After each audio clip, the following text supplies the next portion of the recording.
जय श्रीमन्नारायण, लक्ष्मी नारायण। भक्ति सागर 1260 राधे चैनल में आप सभी भक्तों का स्वागत है। बृहस्पतिवार व्रत कथा, इसे पूरा सुने, ज़्यादा से ज़्यादा शेयर करें, लाइक शेयर सब्सक्राइब जरूर करें। राधे राधे। भारतवर्ष में एक प्रतापी और दानी राजा राज्य करता था। वह नित्य गरीबों और ब्राह्मणों की सहायता करता था। ये बात उसकी रानी को अच्छी नहीं लगती थी। वह न तो गरीबों को दान देती, न ही भगवान का पूजन करती, और राजा को भी दान देने से मना किया करती थी। एक दिन राजा शिकार खेलने वन को गए हुए थे, तो रानी महल में अकेली थी। उसी समय बृहस्पति देव साधु भेष में राजा के महल में भिक्षा के लिए आए। भिक्षा मांगी। रानी ने भिक्षा देने से इनकार किया और कहा, हे साधु महाराज, मैं तो दान पुण्य से तंग आ गई हूँ। मेरा पति सारा धन लुटाते रहते हैं। मेरी इच्छा है कि हमारा धन नष्ट हो जाए, फिर न रहेगा बाँस, न बजेगी बाँसुरी। साधु ने कहा, देवी तुम तो बड़ी विचित्र हो। धन संतान तो सभी चाहते हैं, पुत्र और लक्ष्मी तो पापी के घर भी होनी चाहिए। यदि तुम्हारे पास अधिक धन है तो भूखों को भोजन दो, प्यासों के लिए प्याऊ बनवाओ, मुसाफिरों के लिए धर्मशालाएं खुलवाओ। जो निर्धन कुंवारी कन्याओं का विवाह नहीं कर सकते, उनका विवाह करा दो। ऐसे और कई कार्य हैं जिनके करने से तुम्हारा यश लोक परलोक में फैलेगा। परंतु रानी पर उपदेश का कोई प्रभाव न पड़ा। वह बोली, महाराज आप मुझे कुछ न समझाइए। मैं ऐसा धन नहीं चाहती जो हर जगह बांटती फिरूं। साधु ने उत्तर दिया, यह तुम्हारी ऐसी इच्छा है तो तथास्तु। तुम ऐसा करना कि बृहस्पतिवार को घर लीप कर पीली मिट्टी से अपना सिर धोकर स्नान करना, भट्टी चढ़ाकर कपड़े धोना। ऐसा करने से सारा धन नष्ट हो जाएगा। इतना कहकर वह साधु महाराज वहाँ से आलोप हो गए। साधु के अनुसार कई बातों को पूरा करते हुए रानी को केवल 3 बृहस्पति ही बीते थे कि उसकी समस्त धन संपत्ति नष्ट हो गई। भोजन के लिए सारा राजा का परिवार तरसने लगा। तब एक दिन राजा ने रानी से बोला कि हे रानी, तुम यहीं रहो, मैं दूसरे देश को जाता हूँ, क्योंकि यहाँ पर सभी लोग मुझे जानते हैं, इसलिए मैं कोई छोटा कार्य नहीं कर सकता। ऐसा कहकर राजा परदेश चला गया। वहाँ वह जंगल में लकड़ी काट कर लाता और शहर में बेचता। इस तरह वह अपना जीवन व्यतीत करने लगा। इधर राजा के परदेश जाते ही रानी और दासी दुखी रहने लगी। एक बार जब रानी और दासी को 7 दिन तक बिना भोजन के रहना पड़ा, तो रानी ने अपनी दासी से कहा, हे दासी, पास ही के नगर में मेरी बहन रहती है, वह बड़ी धनवान है, तू उसके पास जा और कुछ ले आ, ताकि थोड़ी बहुत गुजर बसर हो जाए। दासी रानी की बहन के पास गई। उस दिन गुरुवार था और रानी की बहन उस समय बृहस्पतिवार व्रत कथा सुन रही थी। दासी ने रानी की बहन को अपनी रानी का संदेश दिया, लेकिन रानी की बड़ी बहन ने कोई उत्तर नहीं दिया। जब दासी को रानी की बहन से कोई उत्तर नहीं मिला तो वह दुखी हुई और उसे क्रोध भी आया। दासी ने वापस आकर रानी को सारी बात बता दी। सुनकर रानी ने अपने भाग्य को कोसा। उधर रानी की बहन ने सोचा कि मेरी बहन दासी आई थी, परंतु मैं उससे नहीं बोली, इससे वह दुखी हुई होगी। कथा सुनकर और पूजन समाप्त करके वह अपनी बहन के घर आई और कहने लगी, हे बहन, मैं बृहस्पतिवार का व्रत कर रही थी, तुम्हारी दासी मेरे घर आई थी, परंतु जब तक कथा होती है तब तक न तो उठते हैं और ना ही बोलते हैं, इसलिए मैं नहीं बोली। कहो दासी क्यों गई थी? रानी बोली, बहन तुमसे क्या छिपाऊं, हमारे घर में खाने तक को अनाज नहीं था। ऐसा कहकर रानी की आंखें भर आईं। उसने दासी समेत पिछले 7 दिनों से भूखे रहने तक की बात अपनी बहन से विस्तार पूर्वक कही। रानी की बहन बोली, देखो बहन, भगवान बृहस्पति देव सबकी मनोकामना पूर्ण करते हैं। देखो शायद तुम्हारे घर में अनाज रखा हो। पहले तो रानी को विश्वास नहीं हुआ। वह बहन के आग्रह करने पर उसने अपनी दासी को अंदर भेजा तो सचमुच अनाज से भरा एक घड़ा मिल गया। ये देखकर दासी को बड़ी हैरानी हुई। दासी रानी से कहने लगी, हे रानी, जब हमको भोजन नहीं मिलता तो हम व्रत ही तो करते हैं, इसलिए क्यों न इससे व्रत और कथा विधि पूछ ली जाए ताकि हम भी व्रत कर सकें।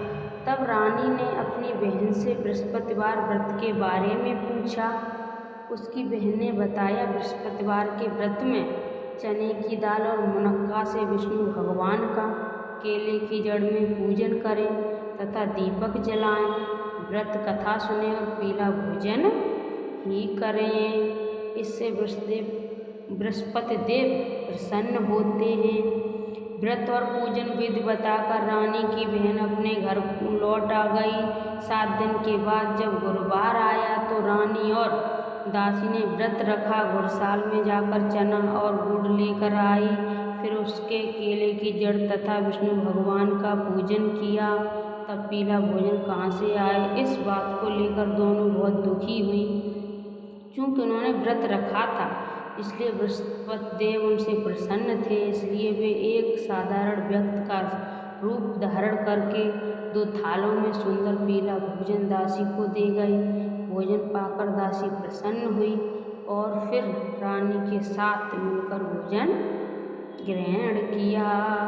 उसके बाद वे सभी गुरुवार को व्रत और पूजन करने लगी। बृहस्पति भगवान की कृपा से उनके पास धन संपत्ति आ गई, परंतु रानी फिर से पहले की तरह आलस करने लगी। तब दासी बोली, देखो रानी, तुम पहले भी इस प्रकार आलस करती थी, तुम्हें धन रखने में कष्ट होता था, इस कारण सभी धन नष्ट हो गया और अब जब भगवान बृहस्पति की कृपा से धन मिला है तो तुम्हें फिर से आलस होता है। रानी को समझाते हुए दासी कहती है कि बड़ी मुसीबतों के बाद हमने ये धन पाया है, इसलिए हमें दान पुण्य करना चाहिए। भूखे मनुष्य को भोजन कराना चाहिए और धन के शुभ कार्यों में खर्च करना चाहिए, जिससे तुम्हारे कुल का यश बढ़ेगा, स्वर्ग की प्राप्ति होगी और पितृ प्रसन्न होंगे। दासी की बात मानकर रानी अपना धन शुभ कार्यों में खर्च करने लगी, जिससे पूरे नगर में उसका यश फैलने लगा। बृहस्पति व्रत कथा के बाद श्रद्धा के साथ आरती की जानी चाहिए। इससे बाद प्रसाद बांटकर उसे ग्रहण करना चाहिए। एक जब राजा दुखी होकर जंगल में एक पेड़ के नीचे आसन जमाकर बैठ गया। वह अपनी दशा को याद करके व्याकुल होने लगा। बृहस्पतिवार का दिन था। एकाएक उसने देखा कि निर्जल वन में एक साधु प्रकट हुए। वह साधु वेश में स्वयं बृहस्पति देवता थे। लकड़हारे के सामने आकर बोले, हे लकड़हारे, इस सुनसान जंगल में तू चिंता मगन क्यों बैठा है? लकड़हारे ने दोनों हाथ जोड़कर प्रणाम किया और उत्तर दिया, महात्मा जी, आप सब कुछ जानते हैं, मैं क्या कहूँ। ये कहकर रोने लगा और साधु को अपनी आत्मकथा सुनाई। महात्मा जी ने कहा, तुम्हारी स्त्री ने बृहस्पति के दिन बृहस्पति भगवान का निरादर किया है, जिसके कारण रुष्ट होकर उन्होंने तुम्हारी ये दशा कर दी है। अब तुम चिंता को दूर करके मेरे कहने पर चलो तो तुम्हारे सब कष्ट दूर हो जाएंगे और भगवान पहले से भी अधिक संपत्ति देंगे। तुम बृहस्पति के दिन कथा किया करो, 2 पैसे के चने मुनक्का लाकर उसका प्रसाद बनाया करो और शुद्ध जल से लोटे में शक्कर मिलाकर अमृत तैयार करो। कथा के पश्चात अपने सारे परिवार और सुनने वाले प्रेम में अमृत व प्रसाद बांटकर आप भी ग्रहण करो। ऐसा करने से भगवान तुम्हारी सब मनोकामना पूरी करेंगे। साधु के ऐसे वचन सुनकर लकड़हारा बोला, हे प्रभु, मुझे लकड़ी बेचकर इतना पैसा नहीं मिलता जिससे भोजन के उपरांत कुछ बचा सकूं। मैंने रात्र में अपनी स्त्री को व्याकुल देखा है। मेरे पास कुछ भी नहीं है जिससे मैं उसकी खबर मंगा सकूं। साधु ने कहा, हे लकड़हारे, तुम किसी बात की चिंता मत करो। बृहस्पति के दिन तुम रोजाना की तरह लकड़ी लेकर शहर को जाओ। तुमको रोज से दोगुना धन प्राप्त होगा, जिससे तुम भली भांति भोजन कर लोगे तथा बृहस्पति की पूजा का सामान भी आ जाएगा। इतना कहकर साधु अंतर ध्यान हो गए। धीरे धीरे समय व्यतीत होने पर फिर वही बृहस्पतिवार का दिन आया। लकड़हारा जंगल से लकड़ी काटकर किसी शहर में बेचने गया। उसे उस दिन और दिन से अधिक पैसा मिला। राजा ने चना गुड़ आदि लाकर गुरुवार का व्रत किया। उस दिन से उसके सभी कलेश दूर हुए। परंतु जब दोबारा गुरुवार का दिन आया तो बृहस्पतिवार का व्रत करना भूल गया। इस कारण बृहस्पति भगवान नाराज हो गए। उस दिन उस नगर के राजा ने विशाल यज्ञ का आयोजन किया तथा शहर में ये घोषणा करा दी कि कोई भी मनुष्य अपने घर में भोजन न बनावे न आग जलावे। समस्त जनता मेरे यहाँ भोजन करने आवे। इस आज्ञा को न मानेगा उसे फांसी की सजा दी जाएगी। इस तरह की घोषणा संपूर्ण नगर में करवा दी। राजा की आज्ञा अनुसार शहर के सभी लोग भोजन करने गए, लेकिन लकड़हारा कुछ देर से पहुंचा, इसलिए राजा उसको अपने साथ घर ले गई और ले जाकर भोजन करा रहे थे तो रानी की दृष्टि उस खूंटी पर पड़ी जिस पर उसका हार लटका हुआ था। वह वहाँ पर दिखाई नहीं दिया। रानी ने निश्चय किया कि मेरा हार इस मनुष्य ने चुरा लिया है। उसी समय सिपाहियों को बुलाकर उसको कारागार में डलवा दिया। जब लकड़हारा कारागार में पड़ गया और बहुत दुखी होकर विचार करने लगा कि न जाने कौन से पूर्व जन्म के कर्म से मुझ ये दुख प्राप्त हुआ है, और उसी साधु को याद करने लगा जो कि जंगल में मिला था। उसी समय तत्काल बृहस्पति देव साधु के रूप में प्रकट हुए और उसकी दशा को देखकर कहने लगे, अरे मूर्ख, तूने बृहस्पति की कथा नहीं करी, इस कारण तुझे दुख प्राप्त हुआ है। अब चिंता मत कर। बृहस्पतिवार के दिन कारागार के दरवाजे पर 4 पैसे पड़े मिलेंगे। उससे तू बृहस्पति देव की पूजा करना, तेरे सभी कष्ट दूर हो जाएंगे। बृहस्पति के दिन उसे 4 पैसे मिले। लकड़हारे ने कथा कही। उसी रात्र को बृहस्पति देव ने उस नगर के राजा को सपन में कहा कि हे राजा, तुमने जिस आदमी को कारागार में बंद कर दिया है वह निर्दोष है, वह राजा है, उसे छोड़ देना। रानी का हार उसी खूंटी पर लटका है। अगर तू ऐसा नहीं करेगा तो मैं तेरे राज्य को नष्ट कर दूंगा। इस तरह रात के स्वप्न को देखकर राजा प्रातःकाल उठा और खूंटी पर हार देखकर लकड़हारे को बुलाकर क्षमा मांगी तथा लकड़हारे को योग्य सुंदर वस्त्र आभूषण देकर विदा कर दिया। बृहस्पति देव की आज्ञा अनुसार लकड़हारा अपने नगर को चल दिया। राजा जब अपने नगर के निकट पहुंचा तो उसे बड़ा आश्चर्य हुआ। नगर में पहले से अधिक बाग, तालाब, कुएं तथा बहुत ही धर्मशालाएं, मंदिर आदि बन गई हैं। राजा ने पूछा, ये किसका बाग है और धर्मशाला है? तब नगर के सब लोग कहने लगे, ये सब रानी और बांदी के हैं। तो राजा को आश्चर्य हुआ और गुस्सा भी आया। जब रानी ने ये खबर सुनी कि राजा आ रहे हैं तो उन्होंने बांदी से कहा कि हे दासी, देख राजा हमको कितनी बुरी हालत में छोड़ गए थे। हमारी ऐसी हालत देखकर वह लौट ना जाए, इसलिए तू दरवाजे पर खड़ी हो जा। आज्ञा अनुसार दासी दरवाजे पर खड़ी हो गई। राजा आए तो उन्हें अपने साथ लिवा लाए तब राजा ने क्रोध करके अपनी रानी से पूछा कि ये धन तुम्हें कैसे प्राप्त हुआ है। तब उन्होंने कहा, हमें ये सब धन बृहस्पति देव ने इस व्रत के प्रभाव से प्राप्त हुआ है। राजा ने निश्चय किया कि 7 रोज बाद तो सभी बृहस्पति देव का पूजन करते हैं, परंतु मैं प्रतिदिन दिन में 3 बार कहानी तथा रोज व्रत किया करूँगा। अब हर समय राजा के दुपट्टे में चने की दाल बंधी रहती तथा दिन में 3 बार कहानी कहता। एक रोज राजा ने विचार किया कि चलो अपनी बहन के यहाँ हो आवे। इस तरह निश्चय कर राजा घोड़े पर सवार हो अपनी बहन के यहाँ को चलने लगा। मार्ग में उसने देखा कि कुछ आदमी एक मुर्दे को लिए जा रहे हैं। उन्होंने रोक कर राजा कहने लगा, अरे भाइयों, मेरी बृहस्पति देव की कथा सुन लो। वे लोग बोले, लो हमारा तो आदमी मर गया है, इसको अपनी कथा की पड़ी है। परंतु कुछ आदमी बोले, अच्छा कहो, हम तुम्हारी कथा भी सुने। राजा ने दाल निकाली और जब कथा आदि हुई थी कि मुर्दा हिलने लगा और जब कथा समाप्त हो गई तो राम राम कहकर मनुष्य उठकर खड़ा हो गया। आगे मार्ग में उसे एक किसान खेत में हल चलाता मिला। राजा ने उसे देख और उससे बोले, अरे भैया, तुम मेरी बृहस्पति की कथा सुन लो। किसान बोला, जब तक मैं तेरी कथा सुनूंगा तब तक तो 4 हरैया जोत लूँगा। जा अपनी कथा किसी और को सुनाना। इस तरह राजा आगे चलने लगा। राजा के हटते ही बैल पछाड़ खाकर गिर गई तथा किसान के पेट में बड़ी जोर का दर्द होने लगा। उसी समय उसकी माँ रोटी लेकर आई। उसने जब ये देखा तो अपने पुत्र से सब हाल पूछा और बेटे से सभी हाल कह दिया। तो बुढ़िया दौड़ी दौड़ी उस घुड़सवार के पास गई और उससे बोली कि मैं तेरी कथा सुनूंगी, तू अपनी कथा मेरे खेत पर चलकर ही कहना।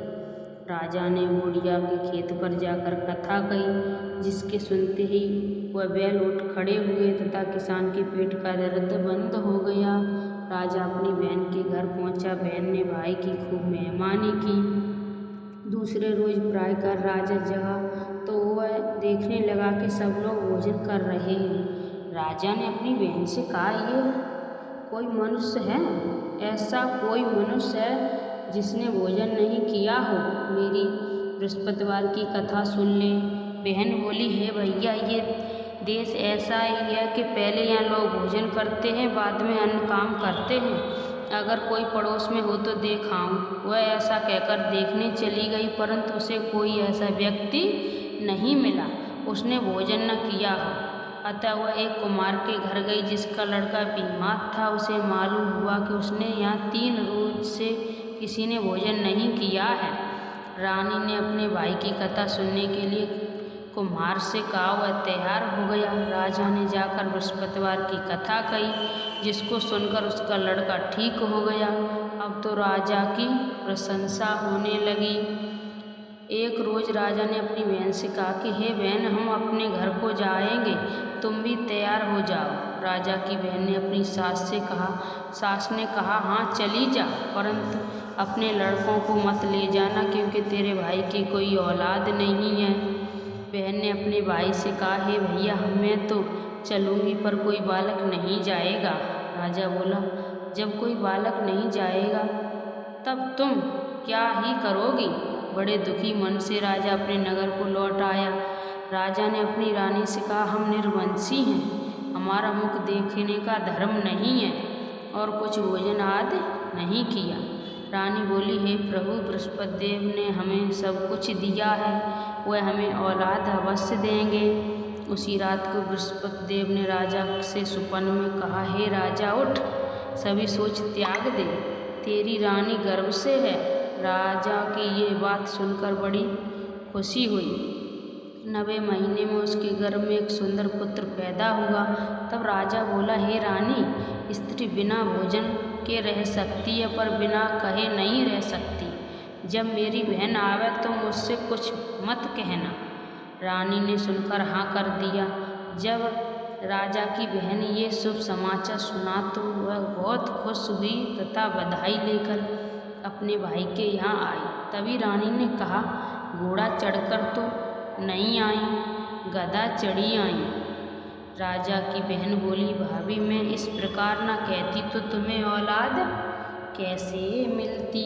बृहस्पति देव ऐसे ही हैं, जैसी जिसके मन में कामनाएं हैं सभी को पूर्ण करते हैं। जो सद्भावना से बृहस्पति का व्रत करता है एवं कथा पढ़ता है अथवा सुनता है, दूसरों को सुनाता है, बृहस्पति देव उसकी समस्त मनोकामना पूर्ण करते हैं। भगवान बृहस्पति देव उसकी सदैव रक्षा करते हैं। संसार में जो मनुष्य सद्भावना से भगवान जी का पूजन व्रत सच्चे हृदय से करते हैं तो उनकी सभी मनोकामनाएं पूर्ण होती हैं। जैसे सच्ची भावना से रानी और राजा ने उनकी कथा का गुणगान किया तो उनकी सभी इच्छाएं बृहस्पति देव जी ने पूर्ण की थी। इसलिए पूर्ण कथा सुनने के बाद प्रसाद लेकर जाना चाहिए। हृदय से उनका मनन करते हुए जयकारा बोलना चाहिए। बोलिए बृहस्पति देव भगवान की जय, विष्णु भगवान की जय, बृहस्पति देव भगवान की आरती। जय बृहस्पति देवा, ओम जय बृहस्पति देवा, छिन छिन भोग लगाऊं कदली फल मेवा। ओम जय बृहस्पति देवा, तुम पूर्ण परमात्मा, तुम अंतर्यामी, जगत पिता जगदीश्वर, तुम सबके स्वामी।